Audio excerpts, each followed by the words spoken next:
പല ആളുകളും മാർക്കറ്റിനെ കാണുന്നത് പല വിധത്തിലാണ്. ചില ആളുകൾ കാണുന്നത് ഗ്രീൻ, റെഡ് ക്യാൻഡിൽസ് ആയിരിക്കും. ചില ആളുകൾക്ക് ചാർട്ടിൽ ചിലപ്പോൾ ചില പാറ്റേൺസ് ഒക്കെ ഐഡൻറ്റിഫൈ ചെയ്യാൻ കഴിയും. ചിലർ സപ്പോർട്ട് ആൻഡ് റെസിസ്റ്റൻസ് ഒക്കെ കണ്ടു മനസ്സിലാക്കിയേക്കാം. എന്നാൽ മാർക്ക് ഡോഗ്ലസ് പറയുന്നത് അദ്ദേഹം മാർക്കറ്റിൽ കാണുന്നത് വിവിധ ആളുകളുടെ ഇമോഷൻസിനെയാണ്. മാർക്കറ്റിൽ കാണുന്ന എല്ലാ കാൻഡിൽ ടിക്സും ഹ്യൂമൻ ഡിസിഷനാണ്.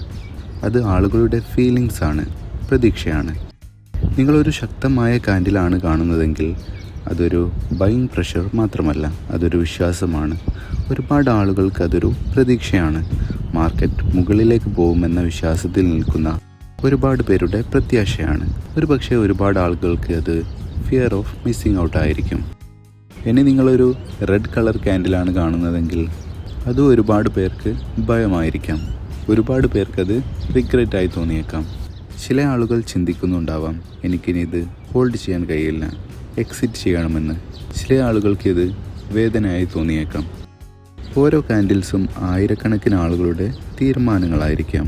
മാർക്കറ്റ് മൂവ് ചെയ്യുന്നത് കളക്റ്റീവ് ബിലീഫ് മൂലമാണ്. ഈ ഒരു ബിലീഫ് എപ്പോഴും മാറിക്കൊണ്ടിരിക്കുന്നു. നമുക്ക് മാർക്കറ്റിൽ ഫോക്കസ് ചെയ്യാൻ കഴിയുന്ന ഒരേ ഒരു കാര്യം പ്രോബബിലിറ്റി മാത്രമാണ്. നമുക്കൊരിക്കലും മാർക്കറ്റിൽ ഒരു കാര്യം ഉറപ്പ് പറയാൻ കഴിയില്ല. നിങ്ങളൊരു ചാർട്ട് കാണുകയാണെങ്കിൽ അതിൽ കാണാൻ സാധിക്കുന്നത് മനുഷ്യരുടെ ഇമോഷൻസിൻ്റെ ഭാഗങ്ങളാണ്. ആളുകളുടെ പ്രതീക്ഷകളുടെ, അത്യാഗ്രഹങ്ങളുടെ, വേദനകളുടെ പ്രതിഫലനമാണ് ഓരോ ചാർട്ടുകളും. ഇത് candle by candle, every body, every വിക്കിലുമായി വിവരിച്ചിരിക്കുന്നു. ഇതിനെ ഹ്യൂമൻ സൈക്കോളജി എന്ന് പറയുന്നു. നിങ്ങൾക്കിത് മനസ്സിലാക്കാൻ കഴിഞ്ഞാൽ ചാർട്ട് വ്യത്യസ്തമായി കാണാൻ സാധിക്കും. അനിശ്ചിതത്വത്തിനു പകരമായി ചാർട്ടിലെ സാധ്യതകളെക്കുറിച്ച് നമുക്ക് മനസ്സിലാക്കാൻ സാധിക്കും. ഒരുപാട് ട്രേഡേഴ്സുമായി സംവദിച്ചതിൻ്റെ ഫലമായി മാർക്ക് ഡോഗ്ലസ് നമുക്ക് പഠിപ്പിച്ചു തരുന്ന ഒരു ട്രേഡിംഗ് സൈക്കോളജി ഇവിടെ വിവരിക്കുന്നു. ട്രേഡിംഗ് സ്റ്റാർട്ട് ചെയ്യുന്നത് വളരെ പ്രതീക്ഷകളോടെ ആയിരിക്കും. നമ്മുടെ ജീവിതത്തെ തന്നെ മാറ്റാൻ സാധിക്കുന്ന ഒരു ട്രേഡ് സെറ്റപ്പ് ആയിരിക്കും നമ്മുടേതെന്ന് നമ്മൾ വിശ്വസിക്കും.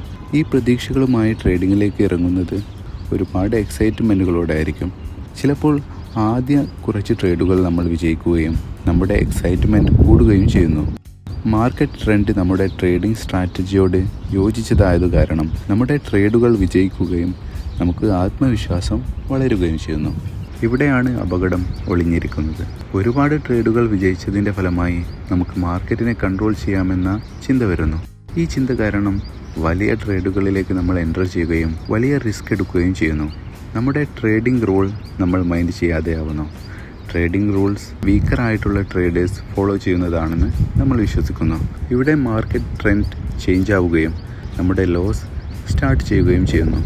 എന്നാൽ ഈ ഒരു ലോസ് അംഗീകരിക്കാത്തവരായി നമ്മൾ മാറുന്നു. നമ്മുടെ അനാലിസിസ് കറക്റ്റാണെന്നും മാർക്കറ്റ് തിരിച്ചു വരുമെന്നും വിശ്വസിക്കുന്നു. വീണ്ടും മാർക്കറ്റ് വിപരീതമായി പോകുമ്പോൾ ഭയം വർദ്ധിക്കുന്നു.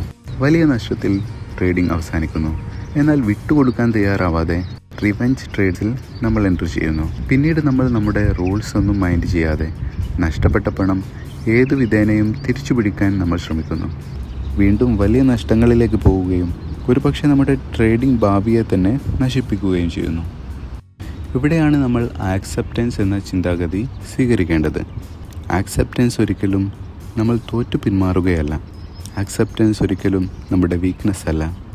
ഇവിടെ നമ്മൾ ട്രേഡിങ്ങിൻ്റെ സത്യം മനസ്സിലാക്കുകയാണ് ചെയ്യുന്നത്. ഓരോ ട്രേഡിലുമുള്ള അൺസർട്ടനിറ്റി നമ്മൾ തിരിച്ചറിയണം. അടുത്തത് എന്താണ് സംഭവിക്കുക എന്ന് നമുക്കൊരിക്കലും അറിയില്ല. ആർക്കും തന്നെ ഇത് മനസ്സിലാക്കാനാവില്ല. ട്രേഡിങ്ങിൽ പണം സമ്പാദിക്കാൻ നമ്മൾ അടുത്തത് എന്ത് സംഭവിക്കും എന്ന് വ്യക്തമായി അറിഞ്ഞിരിക്കേണ്ട ആവശ്യമില്ല. ഒട്ടുമിക്ക ട്രേഡേഴ്സും അവരുടെ തീരുമാനം ശരിയാണെന്ന് വരുത്തി തീർക്കുന്നു.